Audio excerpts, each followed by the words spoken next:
What's going on, guys? John here from John's Fishing Channel. Thanks for tuning in. Go ahead, subscribe to the channel.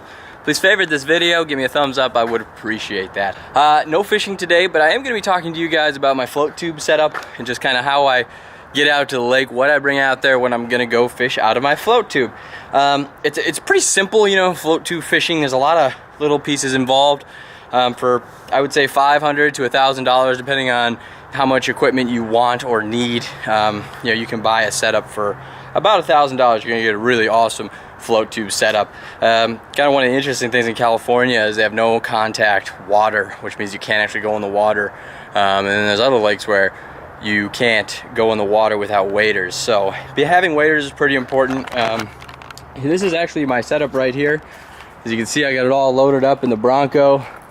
I love to take the Bronco out fishing. It's just an awesome experience. So when I go out float tube fishing, first things first, I've got my float tube, which is a Fishcat 4. It's not inflated right now because it's way easier to throw in the car when you let the air out of it. Of course, I've got my fishing net attached to the float tube. I've got a float tube anchor, a whistle, a couple other things in there, you know, that just in case I get blown across Corona Lake and I need my whistle, I have it.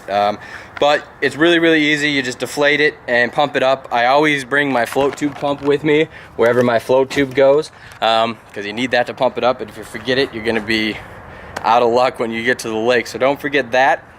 I've got some simple caddis weighting system. I think they were about $100. They're really, you know, kind of like a lower grade material, but they're really nice. And they're perfect for the float tube, because one thing you're gonna do when you're float tubing versus heading out in a whitewater, you know, river situation where you may be fly fishing for trout or something like that, you know, you want a thick wader. You want a wader that's going to protect you in cold water. It's going to not rip when it gets hung up on a rock or a tree or anything like that. You know, you don't want to poke a hole in it with your hook. But when you're out float tubing, you're kind of just kicking around in the water. You can avoid stumps. You can avoid trees and rocks simply by just kind of kicking around. And if you're in more than 5 feet of water, you don't need to worry about ripping your waders. So I decided to get a little bit cheaper set of waders. I do have a nicer pair back in Minnesota, but I'm going to leave them there because I do a lot more walking around in rivers in northern Wisconsin than I do out here so far. So someday I may upgrade, but for now those will do. Got to get yourself an excellent pair of wader boots. Again, I've got the Caddis boots right here. I really like them. They were really pretty cheap. I think they were $60 or $80, which is a cheap boot. And again, you know, if you're not going to be walking around on rocks and stumps and through water that's moving fast, you're not necessarily going to need that high quality of a shoe. So I bought that. Again, I have nice wading boots back in Minnesota for all that other stuff. You're going to need flippers to kind of kick yourself around the lake. There's absolutely no way that you could move that float tube without these fins in the water. Well, you could, but you would get nowhere and it would take you a really long time and you'd waste a lot of energy. So you're going to need these. And these also come with these, which are called flipper savers. But there's a rope here that goes around my boot. As you can see, that's not the shoelace, that's the actual rope. It loops around the boot, and once you put it on, you know, it can't come off. And then this little strap right here, this buckles on to the kicker flipper. So that way, if they do happen to slide off your shoe, you won't actually lose it and it won't sink to the bottom. That happens. They do have kick swim fins that float, but it kind of defeats the purpose. You want them to be a little bit heavier. You want them to stay underwater, and you don't want to have to fight to keep them underwater because they're floating. You're going to waste a lot of energy doing that.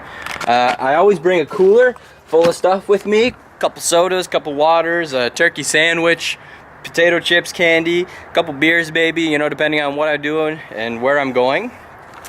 And I always bring my little tackle box out in the float tube with me. It's perfect size.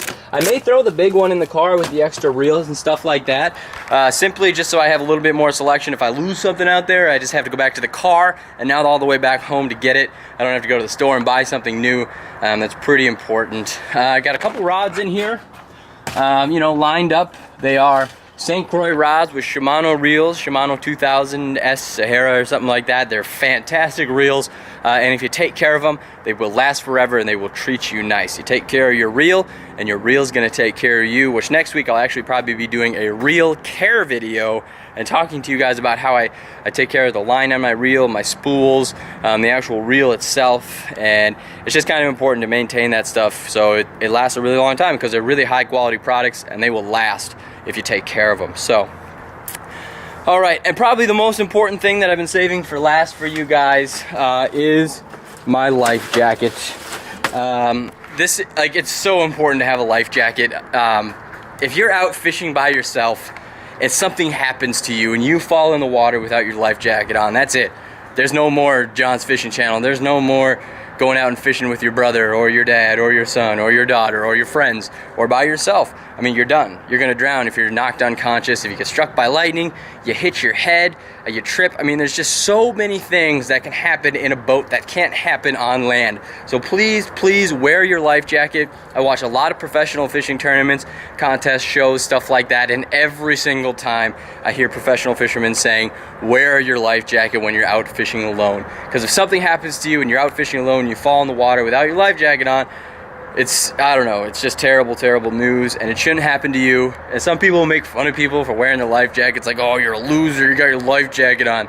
Well, if it saves your life and something happens and we're in a situation and that life jacket comes through and actually becomes a life preserver, you're never gonna care about people making fun of you again for wearing a life jacket. Whenever I'm out fishing by myself, I wear a life jacket. Whenever I'm out on a float tube, I wear a life jacket. You know, if I'm out on a boat with friends hanging out, I might not wear a life jacket if I got my shirt out having a good time. But if I'm out there by myself on the water, or even maybe with two people, I'll have us wear life jackets. You just never know what can happen. There's a lot of different variables and factors of anything can happen anytime, anywhere. You could have a heart attack, a stroke. I'm saying, you know, a lot of this is unlikely, but it could happen. So please, please wear your life jacket. Bring it with you every time. I might even make that just a little video by itself. Please wear your life jacket. But yeah, you know, you got all your stuff here. You can load it up. Hopefully you got a cool little ride that you can take fishing like I do. And just have a good time fishing, guys. Really enjoy it. I love fishing. It's a passion of mine. I'm free when I'm out on the water. Nothing concerns me. I don't worry about anything on land. I'm only concerned about how to get that next fish in the boat. So hopefully, speaking of boats, I'll have a boat soon. I can actually use this to pull a boat kind of locally, as long as I don't go on the freeway at high speeds. The Bronco will be fine. And there's a couple little lakes around here I'd like to try out and just, you know, get a little 16, 17 foot boat with a 25 horsepower motor.